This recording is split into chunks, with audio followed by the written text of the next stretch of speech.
Bismillahirrahmanirrahim. Assalamualaikum warahmatullahi wabarakatuh.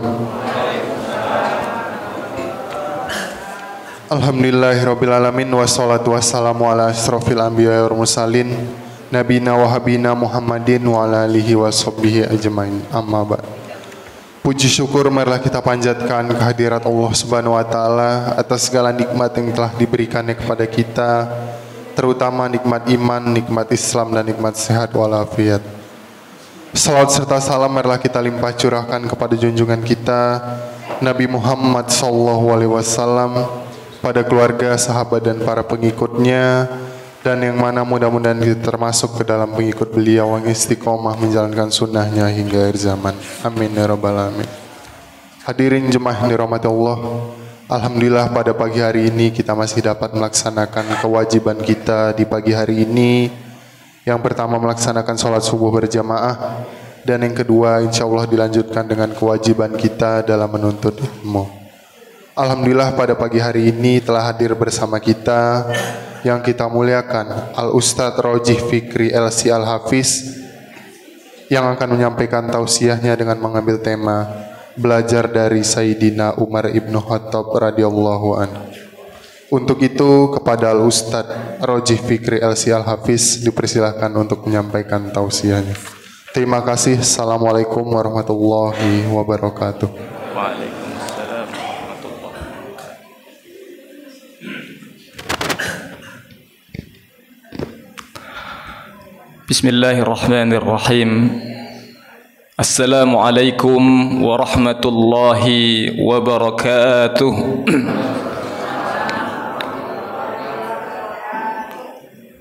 Alhamdulillahi rabbil alamin. Wassalatu wassalamu ala nabiyil mab'uuthi rahmatan lil alamin, Sayyidina wa imamina wa qudwatina Muhammadin wa ala alihi wa sahbihi ajma'in. Amma ba'd, faqala ta'ala fi kitabihil karim, laqad kana fi qasasihim ibratun liulil albab ma kana hadithan yuftara walakin tasdiqal ladhi bayna yadayhi wa tafsila kulli shay'in wa hudan wa rahmatan liqaumin yu'minun. وقال تعالى فاقصص القصص لعلهم يتفكرون. سبحانك لا علم لنا إلا ما علمتنا إنك أنت العليم الحكيم. اللهم علمنا ما ينفعنا وانفعنا بما علمتنا وزدنا علما واجعلنا ممن يستمعون القول فيتبعون أحسنه وأدخلنا برحمتك في عبادك الصالحين. Jamaah dimuliakan Allah Subhanahu wa taala, Bapak Ibu, para shaimin, para shaimat. Alhamdulillah kita bersyukur kepada Allah Subhanahu wa taala. Kita masih diberikan umur hingga saat ini. Kita sekali lagi dipertemukan dengan bulan Ramadan, bulan yang 6 bulan sebelum kehadirannya orang-orang saleh terdahulu sebelum kita siang dan malam memanjatkan doa-doa agar mereka dipertemukan dengan bulan ini dan kita dipertemukan dengannya. Maka kita bermohon kepada Allah Subhanahu wa taala diberikan taufik untuk bisa memakmurkan siang dan malamnya dengan aktivitas ibadah dan ketaatan yang Allah Subhanahu wa taala perintahkan. Kemudian Allah Subhanahu wa taala berkenan menerima ibadah kita di bulan ini dan memasukkan kita ke dalam golongan orang-orang yang diselamatkan, yang dibebaskan lehernya dari jeratan api neraka. Amin ya rabbal alamin. Jamaah dimuliakan Allah Subhanahu wa taala. Tema kajian kita di subuh kali ini sebagaimana tadi yang disampaikan adalah belajar dari Sayyidina Umar ibn al-Khattab radhiyallahu anhu.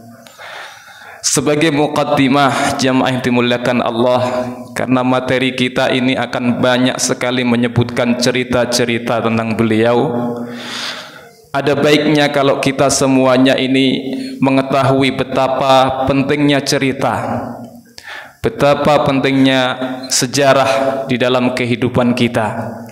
Jamaah dimuliakan Allah Subhanahu wa taala, kalau kita membaca Al-Qur'anul Karim, maka kita akan dapati isinya banyak sekali mengandung cerita-cerita. Ada cerita nabi-nabi dan rasul berikut umat mereka. Ada cerita orang-orang saleh di luar nabi dan rasul seperti Maryam, seperti Dzulqarnain dan seterusnya. Ada cerita-cerita yang belum terjadi dan pasti nantinya akan terjadi, seperti cerita tentang Ya'juj, Ma'juj dan lain sebagainya. Jamaah dimuliakan Allah, mungkin kita bertanya-tanya, kenapa Al-Qur'anul Karim menyebutkan cerita dengan begitu banyaknya? Sampai-sampai ada yang mengatakan jumlah cerita atau porsi cerita di dalam Al-Qur'an itu lebih dari sepertiga isi Al-Qur'an itu sendiri. Ulama tarbiyah jamaah yang dimuliakan Allah, para pakar pendidikan itu mengatakan al-qissatu min anjahil wasailit ta'limiyah. Cerita itu adalah sebagian dari cara pendidikan atau metodologi pendidikan yang paling efektif, karena ia disenangi semua lapisan umur. Anak-anak senang, orang tua juga kadang-kadang senang. Kadang-kadang kalau kita mendengarkan khutbah Jumat, Bapak Ibu sekalian, khotib menyebutkan banyak hal, kemudian ada cerita di sana. Biasanya yang teringat setelah pulang itu ceritanya saja. Adapun ayat Qur'annya, hadis-hadisnya kadang-kadang kita lupa. Nah, ini yang pertama, cerita itu min anjahil wasailit ta'limiyah, punya atau salah satu metodologi yang paling efektif dalam pengajaran. Yang kedua jamaah yang dimuliakan Allah Subhanahu wa taala, kenapa cerita? Cerita itu, terutama cerita kepahlawanan, itu laha ta'thirun 'azim fin nufus. Itu punya dampak psikologi yang besar dalam jiwa. Nabi sallallahu alaihi wasallam di tahun ke-10 kehilangan dua orang yang sangat berperan besar dalam dakwah beliau. Mereka adalah Sayyidatuna Khadijah radhiyallahu anha dan paman beliau Abu Thalib. Khadijah selama itu memberikan hartanya untuk kepentingan dakwah, menggelontorkan kekayaannya untuk kepentingan menyebarkan risalah Islam. Sedangkan Abu Thalib ini banyak memberikan suaka perlindungan kepada Nabi sallallahu alaihi wasallam, sehingga beliau sedikit amanlah karena adanya beliau. Tapi ma'asyiral muslimin, di tahun ke-10 dua orang ini hilang, meninggal dunia. Maka sedihlah Nabi sallallahu alaihi wasallam, ditambah kaumnya semakin menjadi-jadi, melancarkan permusuhan kepada beliau. Maka Allah Subhanahu wa taala untuk menghibur nabinya, Allah Isra Mi'rajkan beliau. Tidak sampai di sini saja. Setelah itu Allah turunkan surat-surat di dalam Al-Qur'an. Dan salah satu surat yang diturunkan saat itu adalah surat Yusuf alaihissalam. Kalau kita baca Al-Quran, Bapak Ibu sekalian, kita buka surat Yusuf, Itu dari awal sampai akhir itu isinya cerita tentang Nabi Yusuf alaihi salam. Sekarang apa korelasinya antara cerita dengan kesedihan itu? Cerita punya dampak psikologi yang kuat yang bisa mengentaskan seseorang dari kesedihannya. Juga jamaah yang dimuliakan Allah Subhanahu wa taala, kita juga pernah mendengar ya, suatu ketika terjadi perundingan antara perwakilan dari Palestina dengan penjajah Israel. Ternyata salah satu hal yang diinginkan Israel agar disetujui di Palestina itu mereka menginginkan agar pelajaran sirah sahabat, sejarah para sahabat Nabi, sejarah kepahlawanan mereka ini tidak diajarkan di bumi Palestina. Kok seperti itu? Ya, mereka khawatir kalau pelajaran sejarah sahabat ini diajarkan kepada anak-anak Palestina, maka akan bangkit semangat kepahlawanan mereka. Mereka akan berjuang membebaskan negerinya dari penjajahan. Ini yang tidak diinginkan mereka. Jamaah dimuliakan Allah Subhanahu wa taala, juga cerita-cerita ini juga bisa menjadi salah satu wasilah supaya kita beristiqamah di jalan Allah Subhanahu wa taala. Di surat Hud alaihi salam, kalau kita buka Al-Qur'an, di situ diceritakan kisah nabi-nabi kepada Rasulullah sallallahu alaihi wasallam, dimulai Nabi Nuh alaihi salam, wa laqad arsalna Nuhan ila qaumihi faqala ya qaumi ibudullah ma lakum min ilahin ghairuh. Disusul cerita Nabi Hud, disusul lagi cerita Nabi Saleh dan nabi-nabi yang lainnya. Kemudian di akhir ayat atau di akhir surat, di ayat-ayat terakhir di surat itu, Allah katakan wa kullan naqussu 'alaika min amba'ir rusuli ma nuthabbitu bihi fuadak wa ja'aka fi hadhihi al-haqq wa mau'izatu wa dzikra lil mu'minin. Jadi kesemua cerita-cerita nabi-nabi itu ya Muhammad kami hadirkan supaya apa? Supaya nuthabbitu bihi fuadak, kami tegarkan, kami teguhkan, kami istiqamahkan hatimu untuk berdakwah di jalan Allah Subhanahu wa taala. Jadi tiga hal ini Bapak Ibu sekalian yang menunjukkan pentingnya kita kadang-kadang mengkaji cerita-cerita. Cerita punya dampak psikologi yang besar dalam jiwa. Yang kedua, cerita adalah salah satu cara pengajaran yang sangat efektif. Kemudian yang ketiga adalah cerita bisa membuat kita menjadi lebih istiqamah di jalan Allah Subhanahu wa taala. Jamaah dimuliakan Allah Subhanahu wa taala. Sahabat yang ingin kita ceritakan kisah-kisahnya pada kesempatan subuh kali ini adalah Sayyidina Umar ibn al-Khattab radhiyallahu an, salah satu orang terbaik, manusia terbaik, salah satu manusia terbaik yang pernah ada di muka bumi ini, radhiyallahu an. Jamaah dimuliakan Allah Subhanahu wa taala. Umar ibn al-Khattab usianya 13 tahun lebih muda daripada Nabi sallallahu alaihi wasallam dan menjadi orang yang ke-52 masuk Islam. Sebelum masuk Islam, karena kerasnya permusuhan yang beliau lancarkan kepada Nabi dan kaum muslimin saat itu, bahkan sampai dikatakan satu Umar itu sama dengan satu kabilah Quraisy. Hampir-hampir dikatakan seperti itu, karena Umar yang begitu keras kepada kaum muslimin. Saking kerasnya sampai-sampai dikatakan innahu lan yuslima Umar hatta yuslima himarul Khattab. Umar tidak akan mungkin masuk Islam sampai keledai ayahnya masuk Islam. Kalau begitu mungkin nggak Pak? Ada nggak keledai masuk Islam? Nggak ada. Itu prediksi orang-orang pada saat itu. Nggak mungkin Umar masuk Islam sampai keledai ayahnya masuk Islam. Tapi Allah Subhanahu wa Ta'ala punya kehendak lain. Makanya pelajarannya, kita tidak boleh meremehkan siapapun, apapun keadaannya hari ini, karena bisa jadi suatu saat ia berubah. Contohnya adalah Umar ibn al-Khattab radhiyallahu an. Keluar ia tergopoh-gopoh menghunus pedangnya untuk membunuh Nabi sallallahu alaihi wasallam. Kemudian di jalan ketemu seseorang. Mau kemana wahai Umar? Mau bunuh Muhammad.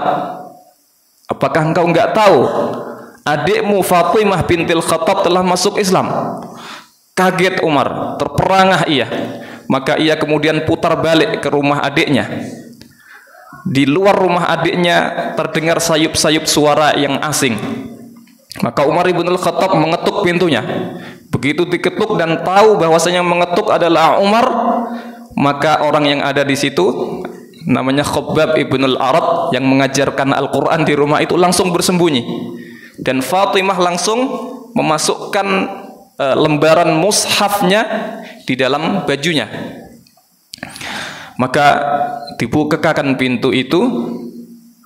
Kemudian Umar ibn al-Khattab mengatakan, Sami'tu annakuma qad saba'tuma.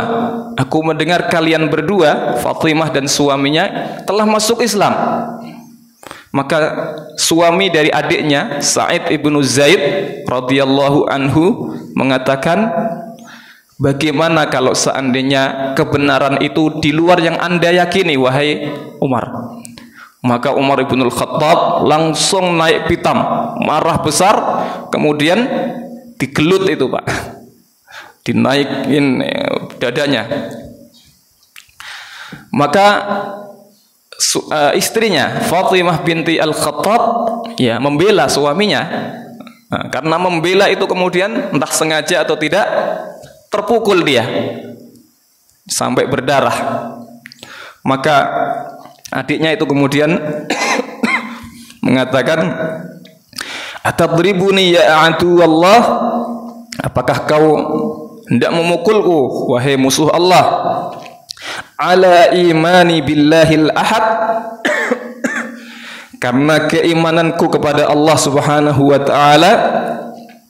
Maka kemudian adiknya mengatakan, Ashhadu an la ilaha illallah wa anna Muhammadar Rasulullah. Aku bersaksi bahwasanya tiada Tuhan selain Allah dan Muhammad adalah Rasulullah. Maka Umar ibn al-Khattab radhiyallahu an mendengar kalimat tersebut ya agak kaget itu.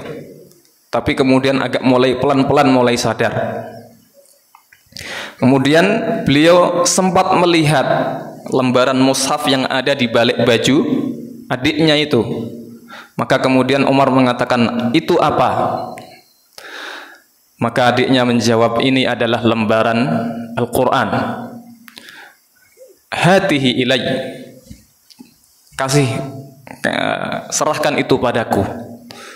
Maka adiknya kemudian mengatakan, Ihsal wa tatahhar, innahu la yamassuhu illal mutahharun. Lembaran ini tidak boleh disentuh kecuali orang yang suci, yang bersih. Maka mandilah engkau, bersucilah engkau. Setelah bersuci, diserahkan mushaf itu, lembaran itu. Ternyata yang dibaca adalah surat Thaha. Thaha ma anzalna 'alaikal qur'ana litashqa, ila akhir al-ayah, ila al-ayah Thaha ma anzalna 'alaikal qur'ana litashqa illa tadhkiratan liman yakhsha tanzilan mimman khalaqal arda was samawati al-'ula. Sampai beberapa ayat ia baca, kemudian ia berkomentar, la yambaghi liman hadhihi ayatuhu an yu'bad ma'ahu ghairuh atau an yakuna lahu syarik.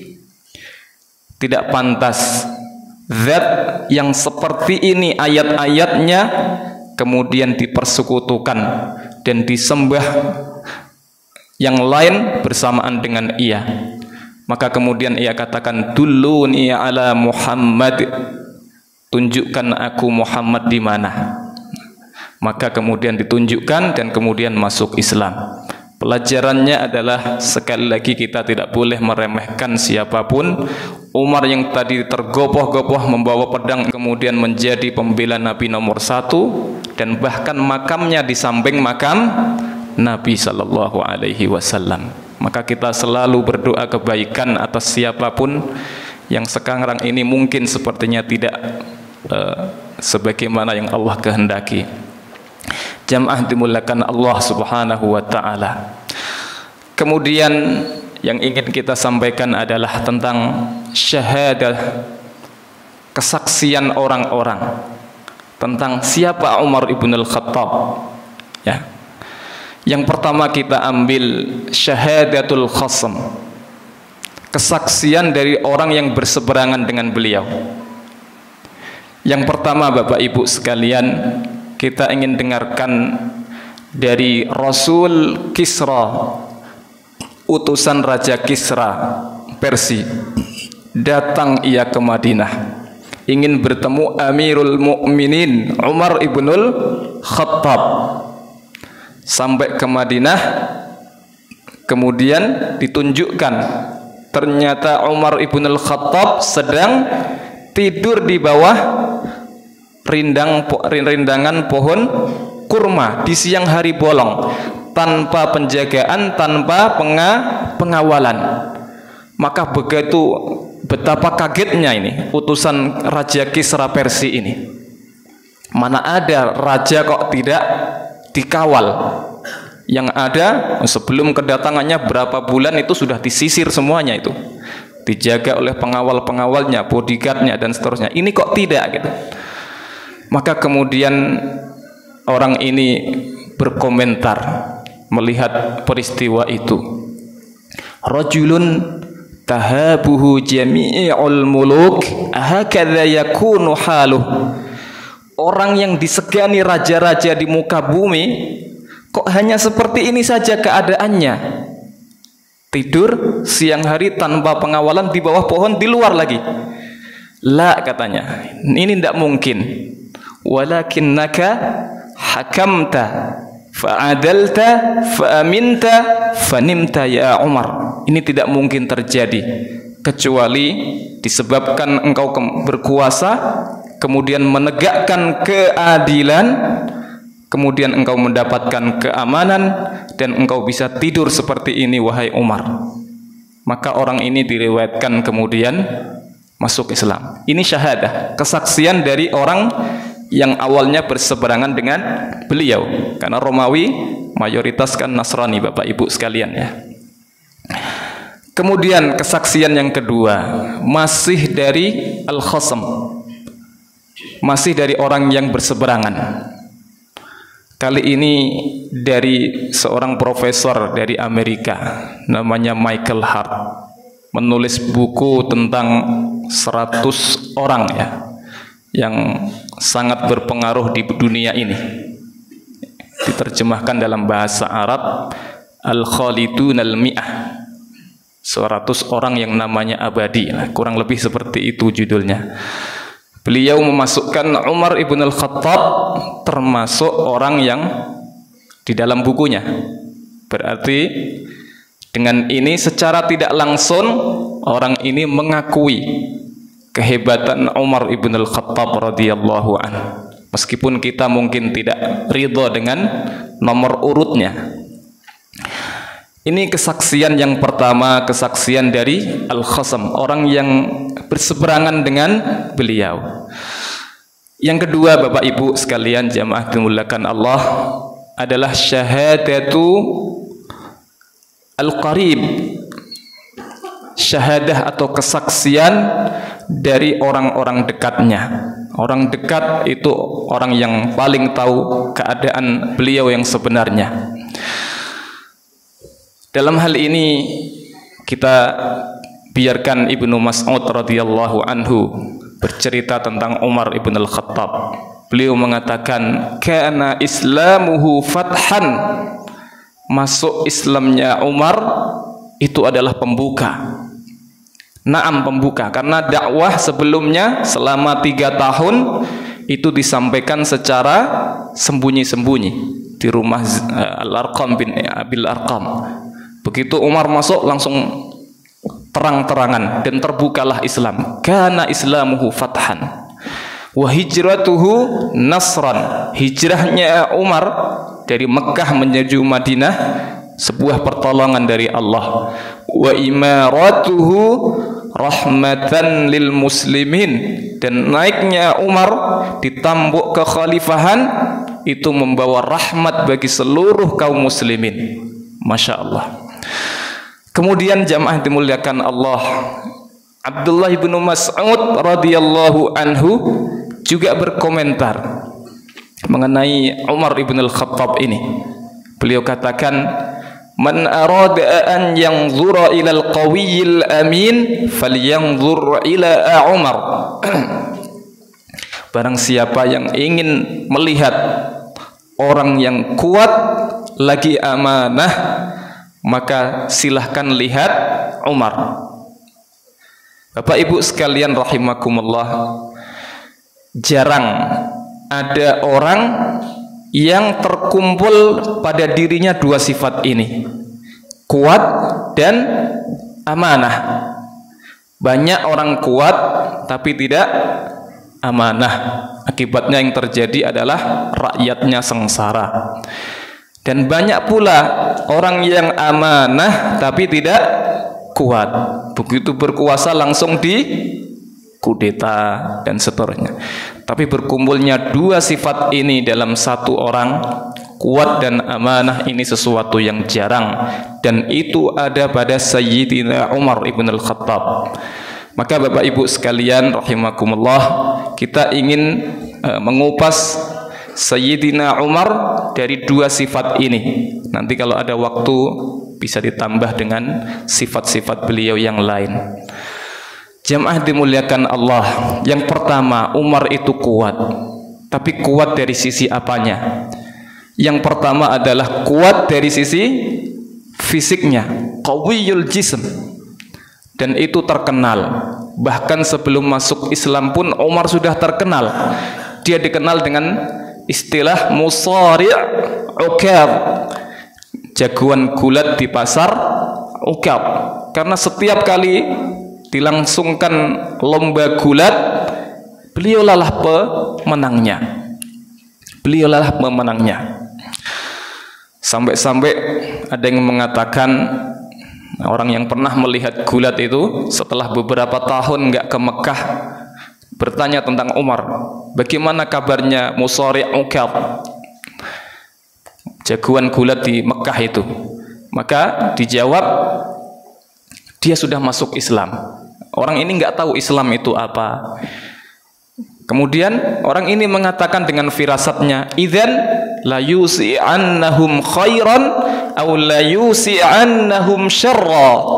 Kalau begitu dia akan menambah atau semakin meluaskan kebaikan Islam, atau sebaliknya ia akan semakin meluaskan keburukan Islam, karena dia nggak tahu Islam itu apa. Dan firasatnya betul, tapi yang pertama yang betul. Lagi Bapak Ibu sekalian, yang menunjukkan betapa kuatnya Umar ibn al-Khattab.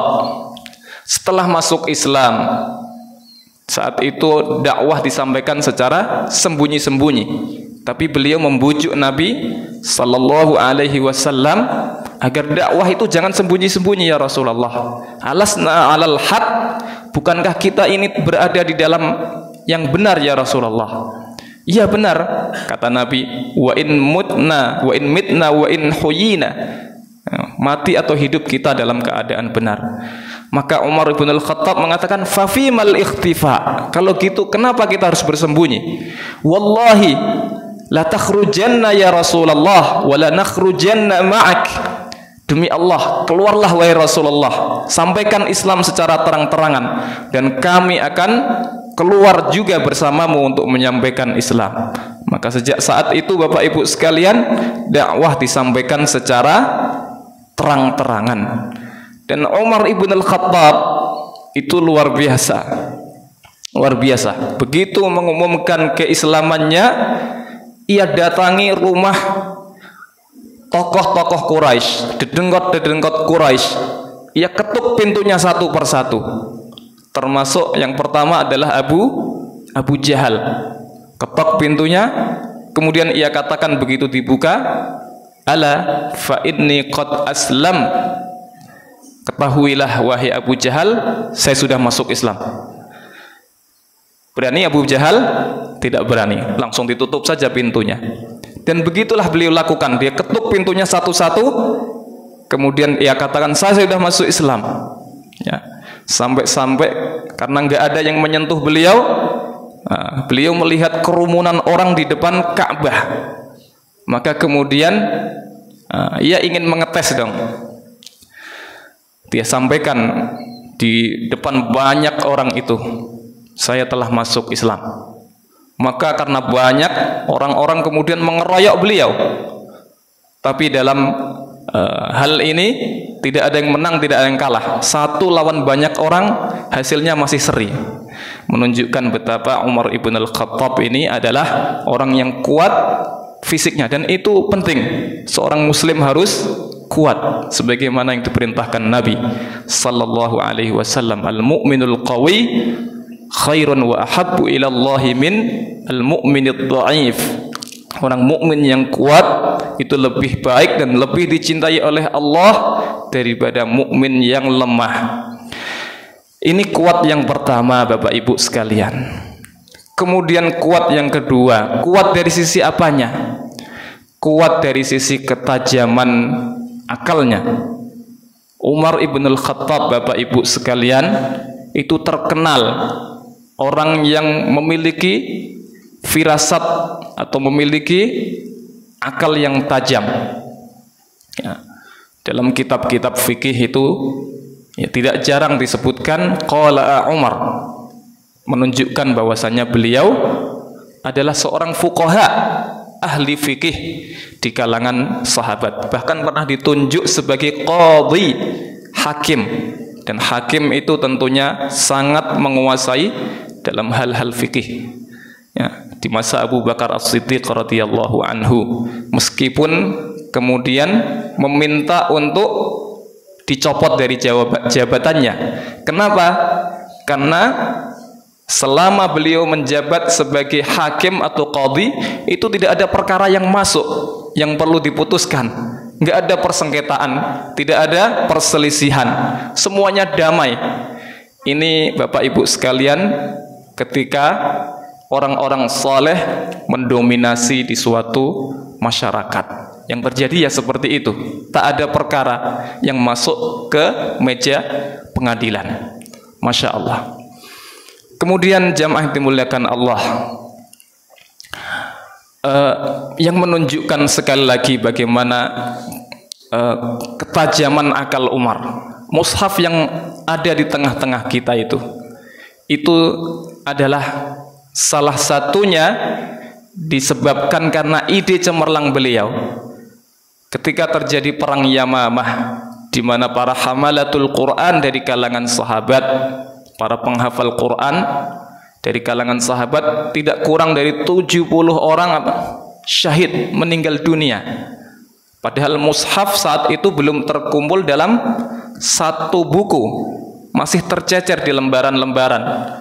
Ada yang di kulit binatang, ada yang di bebatuan dan lain sebagainya. Maka beliau mengusulkan kepada Abu Bakar As-Siddiq radhiyallahu anhu agar mushaf itu dikumpulkan dalam satu buku, ditulis ulang seperti itu. Awalnya tidak disetujui, tapi lama-lama kemudian disetujui, hingga jadilah mushaf yang ada di depan kita saat ini.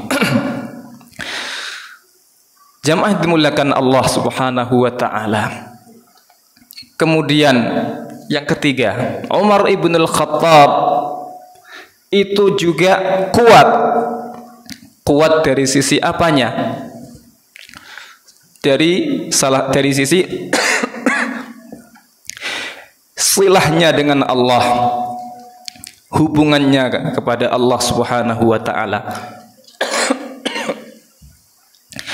Bapak Ibu yang dimuliakan Allah Subhanahu wa taala, Di suatu salat subuh, Umar ibn al-Khattab salat seperti biasa mengimami manusia. Tidak diduga ternyata ada satu penyusup namanya Abu Lu'lu'ah al-Majusi. Orang Majusi menyamar sebagai orang muslim salat. Tidak tahu seperti apa itu motifnya. Lalu kemudian ketika beliau sudah mulai salat, Majusi ini kemudian menusukkan sebuah belati yang sudah dilumuri oleh racun, sampai karena efek tusukan belati itu ketika diberikan minum itu keluar lagi dari perutnya, saking dalamnya, saking lebarnya lubang yang menganga dari perut Sayyidina Umar ibn al-Khattab. Maka Sayyidina Umar pun kemudian pingsan berhari-hari. Kalau orang sini, kita sekarang ini menyebutnya mungkin koma, berhari-hari. Maka para sahabat itu kemudian ya datang kepada anak beliau namanya Abdullah ibnu Umar. Ia katakan, kaifa yastayqidhu abuk? Bagaimana ya Abdullah supaya ayahmu ini bisa siuman, bisa sadar kembali? Maka jamaah yang dimuliakan Allah, anaknya yang bernama Abdullah ini mengatakan, ihmas fi udhunai abi as-salah ya amiral mu'minin as-salah. Coba bisikkan ke telinga ayahku, salat wahai amirul mu'minin, salat ya amirul mu'minin. Kemudian dicoba hal itu. Sahabat berbondong-bondong membisikkan kalimat itu di kedua telinga beliau yang sedang koma. As-salah ya amirul mu'minin as-salah. Salat wahai amirul mu'minin, salat. Jamaah dimuliakan Allah, apa yang terjadi dengan orang yang sudah koma berhari-hari ini? Tiba-tiba saja langsung terbangun mendengar kalimat salat. Na'am as-salah, as-salah. La hadza fil islami liman taraka as-salah. Ya benar, salat. Tidak ada ya kebaikan bagi orang yang tidak melakukan salat dalam hidupnya. Jamaah dimuliakan Allah Subhanahu wa taala. Kalau kita dalam posisi beliau, pingsan berhari-hari, kemudian sadar, biasanya kalimat pertama apa Pak yang kita ucapkan? Di mana saya? Seperti itu Bapak Ibu ya. Tapi kalau orang yang banyak, yang kuat interaksinya, hubungannya dengan Allah Subhanahu wa taala, maka tidak seperti itu. Ternyata salat bisa membangunkan, kalimat salat bisa membangunkan beliau dari pingsan yang sudah berhari-hari itu. Ini menunjukkan Umar ibn al-Khattab radhiyallahu anhu orang yang sangat kuat ya silahnya, hubungannya dengan Allah Subhanahu wa taala. Dan seperti itulah sebenarnya seorang muslim dengan Allah Subhanahu wa taala. Ini yang ketiga. Yang keempat, jamaah dimuliakan Allah Subhanahu wa taala. Yang ketiga, saya kasih contoh lagi. Masih tentang qawiyus silah billah. Kuatnya hubungan Umar dengan Allah Subhanahu wa taala. Datang seseorang dari Azerbaijan lah kalau sekarang namanya, ke Madinah ingin bertemu dengan Amirul Mukminin Umar ibn al-Khattab. Karena dia sampai Madinah itu sudah malam, maka ia sungkan untuk mengetuk pintu rumah Amirul Mukminin. Sungkan ia. Maka kemudian ia ke masjid untuk beristirahat di sana. Tak berapa lama beristirahat, ia dengar suara orang sedang bermunajat di masjid itu. Masjid dulu tidak seterang ini Bapak Ibu ya. Apa yang dikatakan, apa yang dia dengar? Ya Rab, hal qabilta taubati fa uhanni'a nafsi am radattaha fa u'azziyaha. Ya Allah, adakah engkau sudi menerima taubatku sehingga aku bisa mengucapkan selamat pada diriku? Ataukah engkau tolak taubatku sehingga aku harus bertakziah kepadanya, kepada dirinya? Maka orang Azerbaijan ini kemudian bertanya, karena itu di tengah malam. Ia katakan, "Man anta yarhamukallah?" Siapa engkau? Siapa engkau? Semoga Allah Subhanahu wa taala merahmatimu. Ternyata Bapak Ibu sekalian, siapa orang ini? Ia katakan, Umar. Umar, kata orang ini, kaget dia. Umar, Amirul Mukminin. Amirul Mukminin itu. Naam.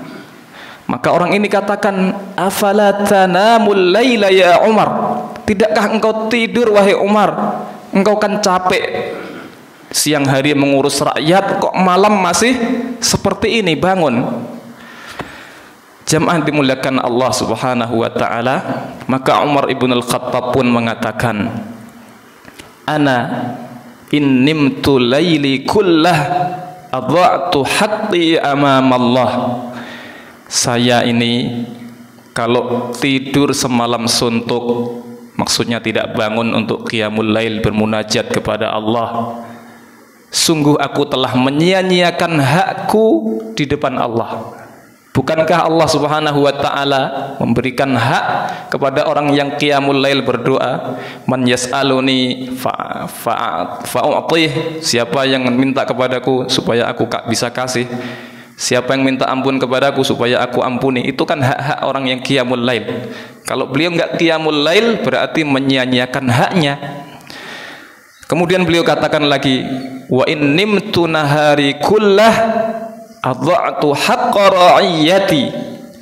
Tapi jika aku tidur juga seharian penuh, siang penuh, maka aku berarti telah menyia-nyiakan hak rakyatku. Ini kata Umar ibn al-Khattab, tengah malam di masjid masih bisa bermunajat di tengah kesibukannya sebagai orang nomor 1 di Madinah. Jamaah dimuliakan Allah, ini nomor 3, kuat dari sisi silah, hubungannya dengan Allah Subhanahu wa taala. Kemudian yang keempat, kuat dari sisi al-khasyah minallah, ketakutannya kepada Allah Subhanahu wa taala. Jamaah dimuliakan Allah Subhanahu wa taala. Seperti biasanya, Umar ini punya kebiasaan unik. Sering sekali atau hampir di setiap malam beliau itu melakukan patroli, inspeksi langsung, melihat langsung keadaan rakyatnya. Dan itu dilakukan kadang-kadang sendirian, kadang-kadang bersama pembantunya. Tapi tidak pakai kamera, Pak, ya. Bapak Ibu sekalian dimuliakan Allah Subhanahu wa taala. Di sebuah patroli yang beliau lakukan di jauh dari pusat Madinah, beliau mendengar tangisan seorang anak. Kemudian dia datangi.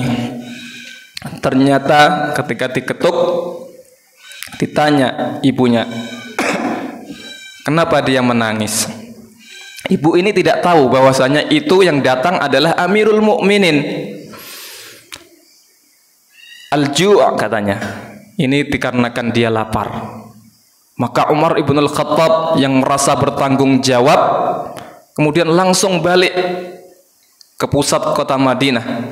Ia ambil karung berisi gandum, ia panggul sendiri, ia datang, ia masakkan, kemudian ia suapi anak itu sampai kenyang dan ketiduran.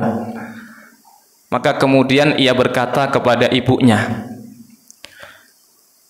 "Idza kana yauma ghad fa'ti ila amiril mu'minin fasatajidinani hunak." Kata beliau, besok wahai ibu datanglah menemui Amirul Mukminin. Insya Allah engkau akan mendapati aku di sana, di majelis itu. Beliau enggak mengatakan beliau itu Amirul Mukminin. Maka benar, keesokan harinya ibu itu datang di majelisnya Amirul Mukminin dan mendapati orang yang semalam itu mengambilkan gandum, memasakkan anaknya di majelis itu. Dan betapa kagetnya ibu ini. Ternyata orang itu oleh orang-orang yang ada di sekitarnya di majelis itu dipanggil dengan sebutan ya Amirul Mukminin, ya Amirul Mukminin. Maka ibu itu pun takut luar biasa. Maka Umar pun tahu ibu itu sedang ketakutan. Umar ibn al-Khattab memanggil ibu itu, la alaika ya amatallah, enggak apa-apa wahai amatallah, wahai hamba Allah subhanahu wa ta'ala. Kemudian apa yang dikatakan Umar? Uridu ibu itu afan sebelumnya mengatakan di malam itu, ashku Umar ilallah, aku akan mengadukan Umar kepada Allah. Dia nggak tahu kalau orang itu Umar. Kenapa engkau ingin adukan Umar? Ya tawal amrona ayaghfalu anna, dia pimpin kami, apakah dia bisa begitu saja melupakan kami? Nah, kalimat ini yang dia ucapkan ibu ini yang membuat Umar ketakutan luar biasa, kemudian mengambil gandum. Nah, ibu ini ketemu di majelis Umar ibn al-Khattab. Umar masih mengingat kalimat itu. Maka Umar pun kemudian berniat untuk membeli rencana aduan ibu ini. Uridu an ashtariya madlamataki, aku ingin membeli rencana aduanmu kepada Allah subhanahu wa ta'ala atas Umar. Jamaah dimuliakan Allah subhanahu wa ta'ala. Umar kemudian mengatakan, bikam tabi'ina madlamatak, berapa kau jual rencana aduanmu itu? Atardaina bi arba'ina dirhaman, rela enggak kamu jika aku beli 40 dirham? Raditu ya Amirul Mukminin, saya terima wahai Amirul Mukminin. Maka Bapak Ibu sekalian dimuliakan Allah subhanahu wa ta'ala, Umar kemudian memanggil sekretarisnya. Ia katakan kepada sekretarisnya, hari ini tulis, katanya, hari ini Umar ibn al-Khattab telah membeli rencana aduan ibu ini tadi kepada Allah atas dirinya dengan 40 dirham, dan Utsman bin Affan dan Ali ibni Abi Thalib adalah saksinya. Ditulis itu di dalam selembar kertas. Maka kemudian Umar bin al-Khattab berwasiat, in ana mittu, jika aku meninggal nanti, dha hadhil waraqah baina jasadi wa kafani, letakkan surat itu, kertas itu di antara kafan dan tubuhku. Inni akhafu an yas'alallahu Umar yaumal qiyamah, sesungguhnya aku takut Allah subhanahu wa ta'ala akan bertanya kepada Umar ibn al-Khattab radhiyallahu an. Ini menunjukkan Bapak Ibu sekalian bahwasanya Umar ibn al-Khattab adalah orang yang kuat sekali rasa takutnya. Masya Allah. Maka jika pemimpin-pemimpin kita seperti ini, kira-kira ada yang kelaparan Bapak Ibu? Sepertinya kok tidak ada nanti. Itu Umar ibn al-Khattab, quwwatul khasyah minallah subhanahu.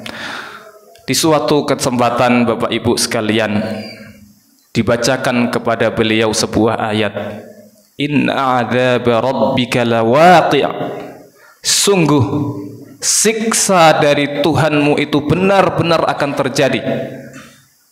Jamaah dimuliakan Allah Subhanahu wa taala. Apa yang terjadi setelahnya?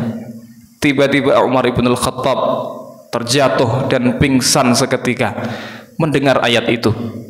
Saking takutnya beliau dengan ayat itu. Di kesempatan lain atau Umar ibn al-Khattab radhiyallahu anhu itu dikenal dengan orang yang terdapat 2 guratan hitam di bawah matanya karena seringnya beliau menangis karena Allah Subhanahu wa taala. Ini semua menunjukkan bahwasanya Umar ibn al-Khattab adalah orang yang kuat rasa takutnya kepada Allah Subhanahu wa taala, dan sifat ini jamaah dimuliakan Allah, sifat yang harus ada. Makanya Allah Subhanahu wa taala mengatakan innama yakhsyallaha min ibadihil ulama. Sesungguhnya orang yang takut kepada Allah itu adalah seorang ulama, orang yang punya ilmu. Ini yang pertama Bapak Ibu sekalian ya, kuat dari 4 sisi, fisik, akal, kemudian hubungannya dengan Allah, kemudian kuat dari sisi khasyah, rasa takut kepada Allah.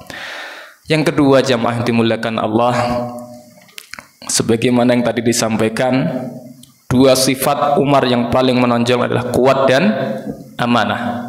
Yang kedua adalah sifat amanah. Jamaah dimuliakan Allah Subhanahu wa taala. Di suatu siang di kota Madinah, siang Jazirah Arab dengan siangnya Indonesia tentu sangat berbeda. Di sana bisa sampai lebih daripada 50 derajat. Sampai dikatakan yaghli jamaran, katanya tanah kota Madinah itu seperti membara oleh api, saking panasnya. Hari itu hampir semua orang tidak berani keluar rumah. Ya termasuk saudaranya Umar, sahabatnya Umar, yaitu Sayyidina Utsman ibnu Affan. Beliau duduk di rumahnya. Hanya saja ketika duduk-duduk itu dia melihat ada seorang laki-laki tertutup wajahnya, ya karena banyak debu mungkin, tertutup wajahnya, terlihat berlari-lari mengejar unta di panas yang seperti itu tadi, yang tanahnya seperti membara dengan api, saking panasnya nggak ada yang keluar. Tapi orang ini keluar, terlihat mengejar-ngejar untanya. Maka Utsman ibnu Affan pun kasihan. Ia bertanya kepada orang ini, "Man anta rahimakallah?" Siapa engkau? Semoga Allah merahmatimu. Jamaah dimuliakan Allah Subhanahu wa taala. Kira-kira siapa orang itu? Orang itu kemudian membuka sorbannya yang menutupi wajahnya. Tidak diduga ternyata orang itu adalah Amirul Mukminin, presiden, orang nomor 1 di Madinah, yaitu Al-Khalifah Umar ibnul Khattab radhiyallahu anhu. Maka kemudian ditanya, kenapa engkau berlari-lari mengejar unta di panas yang seperti ini? Maka beliau menjawab, ibilun min ibilis sadaqah tafallatat min baiti malil muslimin fa akhafu an yas'alallahu Umar anha yaumal qiyamah. Ada seekor unta yang terlepas dari Baitumalil Muslimin, seperti APBN kalau hari ini. Kalau dulu hartanya kan unta Bapak Ibu ya. Terlepas dari ya gudang APBN gitulah. Maka aku ingin mengejarnya, ingin menangkapnya. Aku khawatir Allah Subhanahu wa taala nanti akan bertanya kepadaku perihal unta ini. Satu onta, dua onta saja dijaga dengan seperti itu. Lalu bagaimana dengan rakyatnya? Lebih-lebih. Bapak Ibu yang dimuliakan Allah Subhanahu wa taala, menunjukkan betapa Umar ibn al-Khattab adalah orang yang begitu amanah. Sesuatu yang tentunya harus ada dan melekat pada diri kita semuanya. Bapak Ibu sekalian sepertinya sudah syuruk ya. Betul Bapak ya? Saya tidak ada aplikasinya jadi kurang tahu. Baik Bapak Ibu sekalian, karena waktu sudah syuruk maka kita cukupkan ya kajian kita pada kesempatan pagi hari ini. Mudah-mudahan kita bisa mengambil pelajaran, mengambil hikmah dari apa tadi yang kita pelajari bersama-sama. Aqulu qawli hadza wa astaghfirullahal azim. Assalamualaikum warahmatullahi wabarakatuh.